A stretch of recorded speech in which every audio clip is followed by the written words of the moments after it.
Hey everybody, my name is Cody Ryan. Welcome to When the Lights Go Out. Today we're going to be discussing some survival technology. We're going to go over some EDC flashlights, some everyday carry, what you can keep on your person, as well as what you can pop on your backpack for lighting while you're out hiking, as well as some camp lighting, some weapon lighting, and a few ways that you can keep it going with some solar and some wind so that you can stay prepared for when the lights go out. Stay tuned. Run on for a long time. Let me tell you the guy that cut you down. We're going to start off today with backpack lighting. So these are good for when you're hiking, hands-free. This is the Wizard Pro, over 1,000 lumens. Let's see if the camera can see that. This is obviously, like I said, for hiking so you don't trip over things at night, but what I use it for is this blinking light. If you can see that at night, what this allows me to do is see this is my get home bag in the vehicle, or if I keep it in the house, if the lights do in fact go out, it blinks every 2 to 3 seconds, allowing me to see where my pack is at. So that's this one. Great flashlight. Here we have the RA backpack light. This is 800 lumens, waterproof, dustproof, all that good stuff. And what this is instead of a spotlight, it's just a huge floodlight. So good for when you're hiking or climbing, skiing, whatever. It puts essentially headlights onto your backpack. I keep it on just the left side, as well as all my flashlights on the left side, so that it does not interfere with weapon manipulation. If you keep it on the right, if you're right-handed, then you'll just block the light. Weapon light. This is a Streamlight HLX. This is the ProTech. They made this in direct competition to Surefire, but this is way cheaper, and it's 1,000 lumens, which is I think 400 or 500 lumens brighter than the competition. So here's this, got the strobe, uses everything that the competition would use. I just have this on a thorntail mount. There it is, lightweight, good to go. Pressure switch. Next segment, we're going to show you how to use flashlight in a tactical manner. Gun is safe. So light, used to see at night, correct? So let's talk about how to use it in a tactical sense. So clearing corners, searching houses, it would be nice to be able to just click it on, and yeah, you can walk around, I can see everything, but you can see me as the bad guy coming a mile off. So this is what this would look like. You're already set up and ready. So instead of keeping it on, that's where these pressure switches come in handy. So spotlights. One beam, one beam, one beam, boom, see the target. Then they don't know where you're at. You don't need to necessarily engage. That's where strobe function comes in. You can stun, then move offline. Pro tip. Moving on to EDC flashlights. These are all O-lights. So this is the S2 baton from O-light. These are waterproof, dustproof, like all the other O-lights. I just have a rechargeable battery in it. This is 900 lumens. The step above it, which is the S3 baton, this is the rechargeable version. This has a magnetic tail cap base that you set on and it charges, kind of like most iPhones nowadays. This is 1,060 lumens, I believe it is. So you can see the size difference, just a little bit larger. It's got a better heat dispersion cap, so you can last a little bit longer on this without shutting down due to heat issues. Then the baby is the S1 baton, and that is about 600 lumens, and they all are magnetic. good EDC flashlights so that you can work under your hood, all that stuff. So let's see what these bad boys can do outside. So we're out here on the side of the house to film all these lights. We're filming here by light of the Luminoodle. So here demonstrated as camp lighting. You can see how bright and useful that would be. Kind of lights up the whole area here.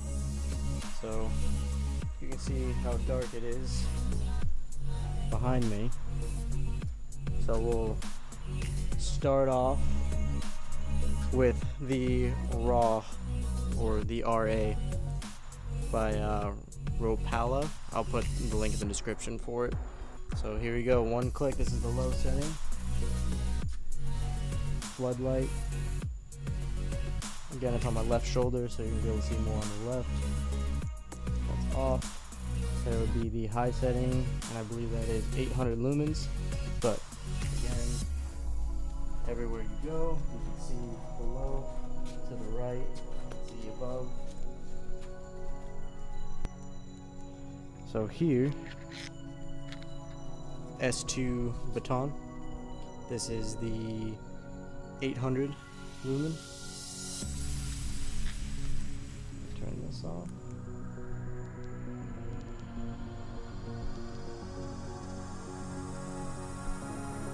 Looks like the batteries are dying on this, but point here is 600 lumens on the Olight S1. Quite a bit brighter because I just freshly charged the batteries. Again, here's the S2. Now here is the S3 rechargeable. Quite a bit wider and brighter. S3, S2, S1. In the pack, we have a battery bank. This is a lime fuel. This is 10,000 milliamps, which is pretty much the standard run of the mill. It has 2 out ports, 1 in port for charging the unit itself. Touchpad lets you know how much battery you have left. This is dust proof, waterproof as well. What this does is it's going to charge all of your batteries and run. This is Power Practical Luminoodle. This is more like camp lighting. You wouldn't necessarily run a bright light in camp in a bug out scenario. So the battery bank will run your camp lighting for off-grid. Looks nice and fancy. Going in, how do you keep all of this going? Here's waterproof extra batteries. These fit the 18650s. This is they're called Theorem, and they're just waterproof. They have a gasket on it. Slot your batteries in. Waterproof. While on the subject of batteries themselves, all my electronics normally run on 18650s, which is a high drain device usage. So in all of those, this is an 18650 battery. I keep night cores, and this is a 3400 milliamp hour battery. But what is cool about these batteries is, if you can see, you don't need anything secondarily to charge these batteries. All you do is plug directly into the battery and charge the battery itself using the solar. You can plug it directly into the solar if you so choose to, but battery bank would be more reliable. So how do you keep this going, to keep this going, to keep your flashlights going, to keep your optics going, to keep the flashlights on? Well, you can have solar panel, which we've gone over in other videos. Everyone's seen those. Or what happens when there's no sun, you can have a windmill. So this is an infinite air, and all this is 10 watts, but it still gives you another way to collect energy. So it comes with a little stand. So there's your tripod. Lock it in place. Set that up over there. And here you have the turbine itself. And all that does is spin and stores the energy. And then you have 3 blades. So these 3 blades are going to pop in the corresponding holes, and I'll show you what it looks like put together. They just snap in. They're keyed, so you just put it in the little alcove. You can't put it in wrong. And last one. They're very tight to get in, which is good. Then you just screw it down.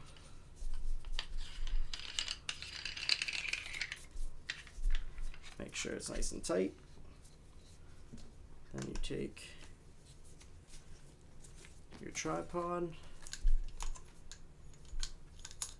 and then it has the output cord to charge, and all it is a USB that you can plug anything that you want, standard.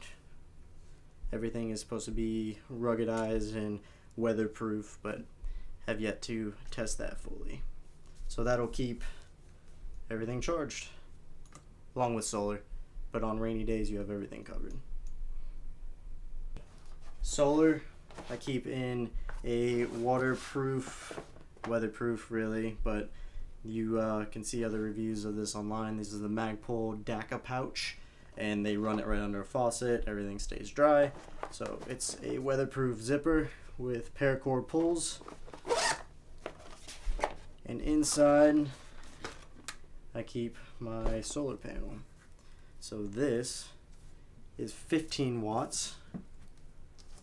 Here are the 2 ports. It's got a fast charging port and an auto restart. It's called a smart charging port. So what happens with solar panels is that cloud coverage, somebody walks by it, a shadow comes, an animal, something like that, it'll shut the solar panel off and then it restarts itself.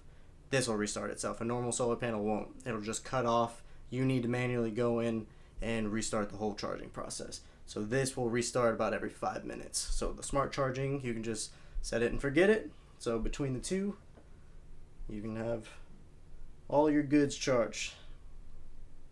Survival tech. I can't express how important light is in a survival situation when you're out there in the backwoods and there's no ambient light, and how dark it truly gets.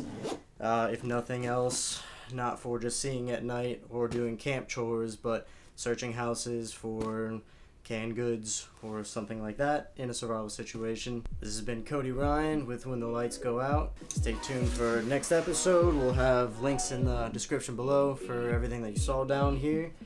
And thank you guys so much for the overwhelming support. You guys have been awesome. Leave comments down below. Let us know what you're liking, what you're not, what do you want to see for future videos. So keep watching, stay tuned, and we'll catch you next time on When the Lights Go Out. Be good, guys.